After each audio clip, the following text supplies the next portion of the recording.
Hi friends, ఈరోజు మామిడికాయ తురుము పచ్చడి పెట్టానండి. దానికోసం నేను మామిడికాయని శుభ్రంగా కడిగేసుకొని తడి లేకుండా శుభ్రంగా పొడి క్లాత్ శుభ్రంగా తుడిచేసుకొని పక్కన పెట్టుకున్నాను.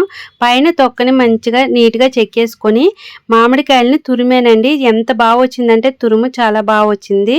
ఇంకా వాటి కోసం నేను 1 స్పూను మెంతులు, 3 స్పూన్లు ఆవాలు వేసి శుభ్రంగా దోరగా వేయించేసుకున్నానండి. మంచి కలర్ వచ్చేంత వరకు, గోల్డ్ కలర్ వచ్చేంత వరకు. అవి చల్లారిన తర్వాత పక్కకు పెట్టుకున్నాను. చల్లారాక పౌడర్ చేసి పెట్టుకుంటాను. ఇంకా పల్లి ఆయిల్ వాడానండి ఈ పచ్చడిలోకి. నేను విజయ పల్లి ఆయిల్, అందులో 1/2 లీటర్ పైనే వేసానండి పల్లి ఆయిల్ని. ఇంక ఇందులోకి ఎల్లుల్లిపాయలు, జీలకర్ర, ఆవాలు, ఇంగువ, ఎండుమిర్చి, కలుమాకు ఇవన్నీ కూడా వేసి వేయించుకున్నాను. లైట్ గోల్డ్ కలర్ వచ్చేంత వరకు వేయించుకొని బంద్ చేసేసానండి. అది ఎప్పుడెప్పుడు చల్లారుతుందా, ఎప్పుడెప్పుడు పచ్చడి కలిపేద్దామా అని ఉంది. చల్లారిన తర్వాత 1 స్పూన్ పసుపు వేసి ఇంకా 1/2 గ్లాసు సాల్ట్ వేసానండి. అందులోకి 5 మామిడికాయలకి 1/2 గ్లాస్ సాల్ట్ వేసాను. 1 గ్లాసు కారం వేసుకున్నాను. ఇంకా మిరియాలు కాదు, మెంతులు, ఆవాల పౌడర్ చేసుకొని అది కూడా వేసి మిక్స్ చేసేసి మొత్తం అన్నిని ఇంకా తురుము కూడా వేసేసి బాగా మిక్స్ చేసేసుకున్నానండి.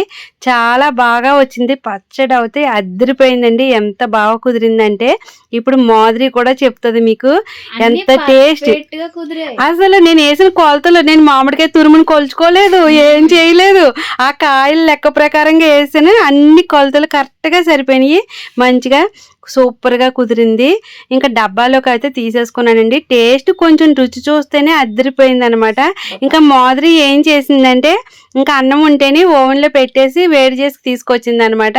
లాస్ట్లో కొంచెం పచ్చడి ఉంచాను. అది మిక్స్ చేసి పెడుతుంటే నాకు అంటే మాదిరి మా వారు ఇద్దరు ఒకదాని తర్వాత ఒకటి చేయి చాపుతానే ఉన్నారు. సూపర్ గా ఉంది. నేను ఒక 2 ముద్దలు రుచి చూసాను.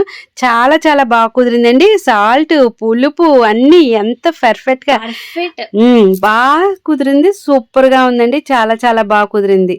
నేను వేసిన కొలతలు చాలా కరెక్ట్ గా సరిపోయి టేస్ట్ అయితే వేరే లెవెల్ ఉంది అంతే. ఇంకా చాలా చాలా బాగుంది. మా వారు అయితే గంతులు వేసుకుంటూ మంచిగా ఎలా తింటారు. ఇంకోటి చాలా బాగుంది ఇంకో ముద్ద పెట్టని చేసి అడుగుతాను ఎంత బాగా కుదిరిందని అడినారు. సూపర్ ఉందండి.